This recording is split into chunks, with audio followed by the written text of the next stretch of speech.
नमस्कार दोस्तों, आप सभी का स्वागत है आपके अपने YouTube चैनल आशीष टास्क पर। मैं हूं आशीष और इस चैनल पर आपको मिलेंगे daily current affairs, GK, exam preparation, motivation, technology और बहुत सारी नॉलेज से जुड़ी जानकारी। अगर आप खुद को हर दिन बेहतर बनाना चाहते हैं और नई नई चीजें सीखना चाहते हैं, तो अभी हमारे चैनल को सब्सक्राइब करें और बेल आइकन को जरूर दबाएं। तो चलिए बिना समय बर्बाद किए शुरू करते हैं आज की वीडियो। तो आज के मुख्य समाचार होंगे हमारे राष्ट्रीय, अंतर्राष्ट्रीय एवं खेल अपडेट से। तो सबसे हम पहले हम बात करते हैं नेशनल न्यूज की।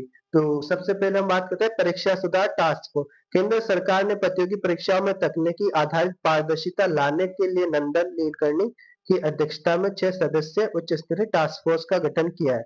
जैसा कि आप सभी को पता है, बहुत दिनों से हमारे आंदोलन चल रहा था भारत देश के अंदर, बहुत सारे पेपर लीक्स हो रहे थे। तो उन पेपरों को रोकने के लिए मोदी सरकार ने एक नई टास्क फोर्स का गठन किया है, जो कि नंदन नीलकर्णी की अध्यक्षता के अंतर की गई है। तो एग्जाम में इसका क्वेश्चन आ सकता है कि किसकी अध्यक्षता में नई परीक्षा सुधार टास्क फोर्स का गठन किया गया और ये नया विधेयक किस तरह से मतलब लाभान्वित होगा। तो ये होगा नंदन नीलकर्णी की अध्यक्षता के अंदर 6 सदस्यीय उच्च स्तरीय टास्क फोर्स। अब अगला क्वेश्चन की बात करते हैं, तो पेपर लीक रोधी सख्त कानून जो बनाया गया है, उसमें क्या क्या जुर्माना और क्या क्या प्रावधान है। तो संगठित पेपर लीक मामलों के लिए 10 वर्ष तक की कैद और 10 करोड़ तक के भारी जुर्माने का कड़ा प्रावधान वाला मसौदा विधेयक प्रस्तुत किया गया है। हम बात करते हैं Andhra Pradesh digital land record की। तो पारदर्शी रिकॉर्ड के लिए ब्लॉकचेन आधारित मी भूमि पोर्टल की शुरुआत की गई है। राज्य स्तरीय नीतियां। छत्तीसगढ़ ने अग्निवीरों के लिए 10% क्षैतिज आरक्षण स्वीकृत किया, जबकि पंजाब में कक्षा 1 से 12 तक एआई शिक्षा पाठ्यक्रम लागू करने का निर्णय लिया गया। अब हम बात करते हैं अंतर्राष्ट्रीय घटनाओं की। तो समुद्री सुरक्षा एडवाइजरी। स्टेट ऑफ होर्मुज में बढ़ते सैन्य तनाव के बीच भारत ने अपने नागरिकों और नाविकों को सुरक्षा जोखिमों का आकलन करने की सलाह दी।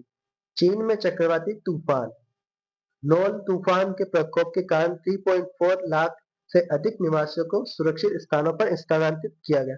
तो दोस्तों, इसका ये क्वेश्चन आ सकता है कि वर्तमान में अभी कौन सा तूफान आया है, तो आप बताएंगे नोल तूफान। यूरोप में दावानल।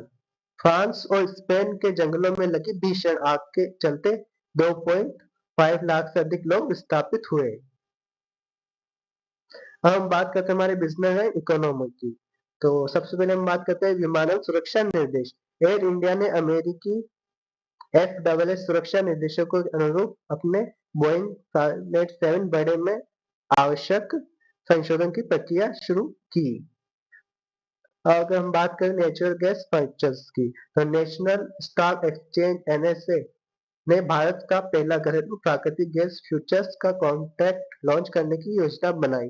दोस्तों, इसका क्वेश्चन आ सकता है कि पहला कॉन्ट्रैक्ट लॉन्च करने की मतलब कि घरेलू प्राकृतिक गैस का किसने बनाई, तो आप बताएंगे नेचुरल गैस फ्यूचर्स ने, NSE ने। सौर ऊर्जा विस्तार। तो वारी रिन्यूएबल टेक्नोलॉजी ने 8,000 सॉरी दोस्तों वारी रिन्यूएबल टेक्नोलॉजी ने 800 मेगावाट क्षमता के नए सौर प्रोजेक्ट्स के ऑर्डर हासिल किए। खेल जगत की अगर हम बात करें हमारे स्पोर्ट्स की जो हाइलाइट्स है, तो इसमें हम बात कर लेते हैं स्काश में इतिहास किसने रचा। तो स्काश में इतिहास अनहद सिंह ने विश्व जूनियर स्काश चैंपियनशिप का बालिका एकल खिताब जीतकर इतिहास रचा, जो कि केवल 18 वर्ष की आयु की है। अब हम बात करते हैं राष्ट्रीय मंडल खेल से। तो मीराबाई चानू ने 49 किलोग्राम भारोत्तोलन में स्वर्ण पदक जीता। ऋषिकांत सिंह ने 60 किलोग्राम वर्ग में रजत जीता। तो इससे सबसे एक क्वेश्चन आ सकता है कि राष्ट्रमंडल खेल के अंदर अभी वर्तमान में स्वर्ण पदक किसने जीता, तो आप करेंगे मीराबाई चानू। और रजत पदक की बात करें तो ऋषिकांत सिंह। अब हम बात करते हैं क्रिकेट के अंदर।